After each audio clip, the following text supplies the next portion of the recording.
Hanouka Sameach, que ces paroles de Torah soient pour la guérison rapide de Moshe Raphaël Nissim Ben Kamil, de Eliyahu Hananel Ben Ruth Mesodi, de Nissim Ben Rivka et de Rivka Bat Menana et de Madame Daniel Sété. Que Kadosh Baruch Hu lui accorde sa réfouache chez les mains, du bonheur, de la joie. Dans notre parachat Miketz, les rêves de Yosef commencent à se réaliser. Il avait rêvé que le soleil, la lune, les 11 étoiles se prosternent à lui. Il a rêvé d'autres rêves et les rêves se réalisent. Il sort de prison, il devient bras droit de Pharaon, l'empereur du monde, le grand empereur. Yosef devient l'homme le plus puissant dans le monde de l'époque. Toute la récolte qui se trouve en Égypte dépend de lui. C'est le gouverneur, c'est celui que personne, ni dans l'armée, ni dans les ministres, ni dans les pouvoirs, personne ne peut faire quelque chose sans lui demander son accord. Entre-temps, Yosef a accumulé dans les années d'abondance beaucoup de nourriture. Et on est dans la réalisation du rêve de Pharaon, les 7 ans de famine qui s'instaurent et qui viennent dans le monde. Aujourd'hui, pour nous, la famine, ça ne dit pas beaucoup. Quand il y a la sécheresse, il n'y a rien qui manque au supermarché. On a l'import-export qui est tellement fort entre les pays, tellement d'éléments et de choses qu'on mange ne sont pas fabriqués dans notre pays, ils viennent d'autres pays. On ne sent pas c'est quoi la famine. À l'époque, quand il n'y avait pas d'eau, il n'y a pas d'eau dans les fleuves, il n'y a plus d'eau dans les puits, les villes sont en train de se vider. Le troupeau n'a pas où brouter, n'a pas de quoi manger. Et les hommes bougent, le monde bouge. Et Yosef est sur le trésor, sur le robinet du monde. Et pour retrouver ses frères, il demande aux responsables, quand vous allez avoir des gens qui viennent de Canaan, quand il y a des gens qui rentrent dans la frontière égyptienne, je veux voir la liste des noms de tous les gens qui rentrent. Et puis, il retrouve ses frères.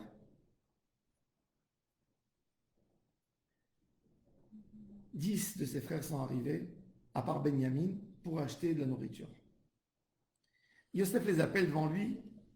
Au début, il les traite d'espions, il les menace, mais en même temps, il est gentil avec eux. On va voir qu'il va les inviter pour un repas spécial à manger avec lui à table. Et puis les Égyptiens, ils voient que Yosef ne mange pas dans le repas avec les Égyptiens. Ils voient qu'il a un comportement particulier. Il ne se pose pas des questions. Encore plus intéressant que ça, c'est que la Torah nous dit que Yosef a reconnu ses frères, mais eux ne l'ont pas reconnu. Et la question qui se pose sur 10 frères, sur 9 frères, sur 10 frères qui sont là, il n'y a pas un qui peut reconnaître son frère, même s'il y a eu 13 ans d'écart. Il avait 17 ans quand il est parti. 13 ans d'écart, tu ne reconnais pas ton frère. Il a quand même des yeux, un nez, l'air de famille. La voix, ce n'est pas quelque chose qu'on perd, la voix. Une voix de quelqu'un, que par la voix, on le reconnaît. Par sa manière de marcher. Comment est-ce possible qu'ils ne l'ont pas reconnu? Et il y a tellement de choses bizarres qui se passent dans cette paracha. Il leur sert à manger, il sait exactement leurs coutumes. Et puis bon, il joue vraiment le jeu, Yosef. il leur dit l'ordre des frères, il leur parle de leur père, il leur parle de Rachel qui est morte. Il sait qu'ils ont un frère Benjamin qui n'est pas venu. Il les épate, il les étonne. Et ce fameux Yosef s'intéresse beaucoup à leur papa. Comment va votre vieux père? Il est en bon état, il est en bonne santé. Yosef leur dit, Et à Elohim aniare, je crains Dieu. C'est-à-dire, il leur dit, je suis monothéiste comme vous. Quand ils retournent chez leur papa à Canaan, ils trouvent dans les sacs leur argent. Et bon, il leur fait toute une histoire. Puis on verra la semaine prochaine, Parachat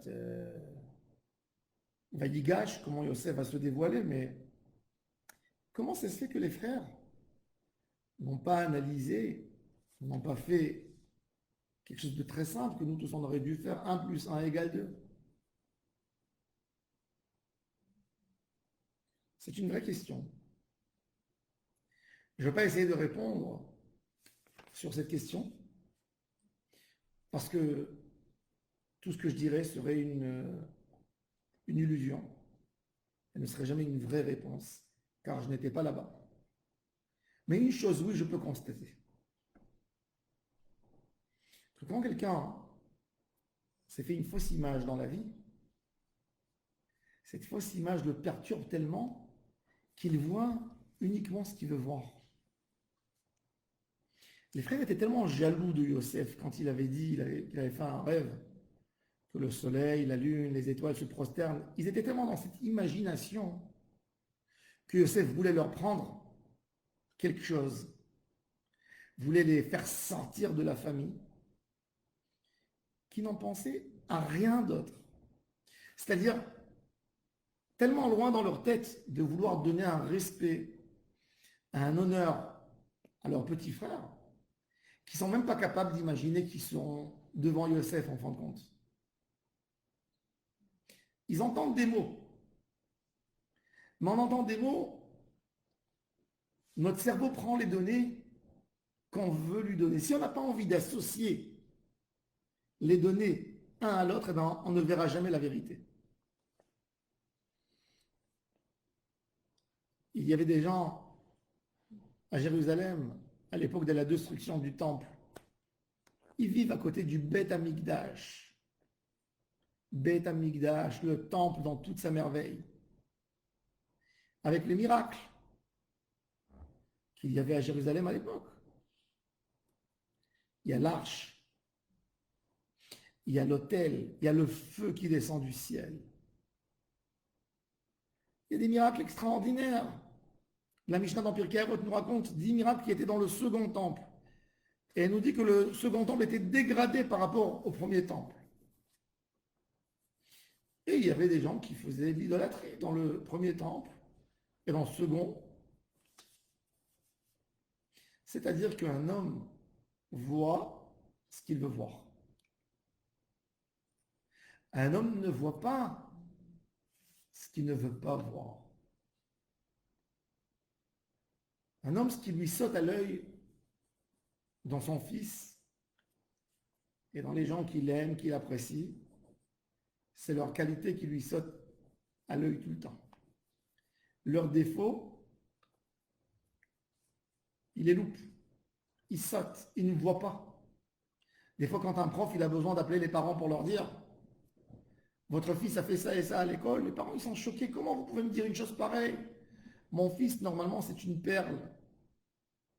Le père ne peut pas être objectif par rapport à son fils. Parce qu'il ne veut pas voir les défauts, parce que beaucoup de fois, à travers les défauts de son fils, c'est ses défauts en fait. Il ne veut pas. Il ne veut pas admettre. Et ça, c'est le travail, ça, c'est un travail à faire. Les frères ne voulaient pas accepter que Yosef avait raison, parce que si Yosef avait raison dans ses rêves, eux sont des assassins. Ce sont des gens les plus terribles du monde qui ont vendu leurs frères suite à un rêve, un homme n'est pas prêt d'accepter qu'il a besoin de faire du tikkun amidot. On n'est pas d'accord. C'est ancré dans l'homme, c'est ancré malheureusement. L'homme se défend et dit, je n'ai rien à me reprocher.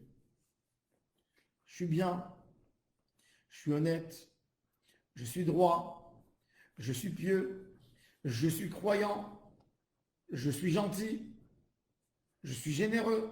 Et il n'arrive pas à voir ses défauts et à plus forte raison qu'il n'arrive pas à voir les qualités de l'autre quand il n'est pas intéressé de les voir. Malheureusement, des fois, les gens qui se plaignent pour des cas de shalom bayit, quand on entend ce que chacun raconte sur l'autre dans le couple, on est étonné. Je lui dis alors, tu n'as jamais passé des moments de bonheur? D'après ce que tu décris, tu es le plus grand malheureux sur terre. Tu as un homme que toute sa vie c'est une grande souffrance. Tu es presque plus que Job, d'après ce que tu racontes. C'est terrible ce que tu racontes. Alors pourquoi tu es resté jusqu'à maintenant si tu as souffert tellement? L'homme ne peut pas admettre, surtout quand il a une concurrence cachée, quand il a une rancune dans son cœur, quand il a une jalousie qui n'a pas été soignée, qui n'a pas été maîtrisée, quand il a un orgueil, quand il essaye de soumettre l'autre à lui, il le rabaissera tellement qu'il n'arrivera jamais à se rendre compte des qualités de l'autre. Qu'avec un écart, avec une séparation des fois, il admettra le bonheur qu'il avait. Nous, dans la Torah, notre rôle à nous quand on étudie la Torah, et surtout dans le livre de Bereshit, nous n'avons pas le droit de commenter et de raconter et d'expliquer parce que ça serait toujours une illusion. On n'était pas là-bas. Une chose on a le droit de faire et on est ordonné de le faire. Et c'est pour ça que la Torah, elle a raconté ces histoires humaines, ces histoires de famille, pour qu'on comprenne que même un très grand homme comme les tribus, les enfants de Yaakov Avinu, les grands fondateurs du peuple d'Israël, quand ils sont tombés dans de la jalousie, quand ils sont tombés dans la concurrence, quand ils sont tombés dans le manque d'accepter l'autre comme il est, ben ils ont fait des choses terribles. Ils ont voilé la vérité, ils ont voilé la face de la vérité. Ils ont abîmé la vérité. Ils ne voulaient pas reconnaître en elle. Quand tu ne veux pas admettre que ton frère est capable d'être roi, tu ne le verras jamais roi. Combien de personnes on a autour de nous qui ont de très grosses capacités? Mais je ne sais pas pourquoi on n'est pas capable de leur dire ça. Vous avez des très grands... On n'est pas capable d'accepter qu'ils ont de grosses capacités. On n'est pas capable d'accepter qu'ils sont doués, des fois plus intelligents que nous, dans certains domaines sûrs. On n'a pas cette anava, cet amour simple d'aimer tout le monde simplement. Si on veut que la vie nous change, si on veut que ce qu'on voit dans la vie nous change, que ça fasse un effet sur nous, on est obligé de changer, d'être émette avec nous-mêmes. Ne jamais regarder quelqu'un avec des précédents, avec des idées sur lui, avec des imaginations. Il m'a dit ça parce qu'il veut obtenir ça. Non. Sois objectif quand tu vois quelqu'un. Regarde le mot qu'il t'a dit. Ne regarde pas, n'essaye pas de chercher un sens caché. Quand un homme il a une mauvaise idée sur quelqu'un d'autre, il n'est pas capable d'étudier la Torah de lui. Il n'est pas capable de l'accepter. quand il a même un petit grain de jalousie, il ne pourra jamais recevoir l'autre. Dans le Shalom Bayit, c'est tellement important d'avoir ce point de vérité, d'apprécier l'autre pour ce qu'il amène. Et sûr, certes, que chacun amène des choses extraordinaires dans le foyer, dans le travail avec tes collègues. D'apprécier l'autre, de dire un gentil mot. Ne pas le regarder d'un côté de concurrence, de jalousie, d'être là pour voir les belles choses qu'il a chez lui. Il a dit une fois un des tzadikim que chaque juif a besoin d'avoir 2 paires de lunettes. Une paire que tout ce qu'on voit devient grand, et l'autre que tout ce qu'on voit devient petit. Alors, quand tu vois tes défauts, prends les lunettes qui font tout en grand, que tu comprennes tes défauts. Et quand tu vois les défauts des autres, prends avec des lunettes que tu vois tout petit, pour comprendre, de ne pas chercher le défaut de l'autre, de chercher leur bien. Quand Yosef s'est dévoilé à ses frères, ils étaient choqués. Parce qu'ils ne se sont pas imaginés, même pas dans leur rêve, que Yosef arriverait où il est arrivé. Mais il vous l'a déjà dit. Non. Impossible d'admettre une chose pareille. Dans la Avodat Hashem, c'est de se détacher de toutes ces idées qui perturbent l'homme, qui l'éloignent tellement, qui font de lui pas un homme, qui lui enlèvent le Emet.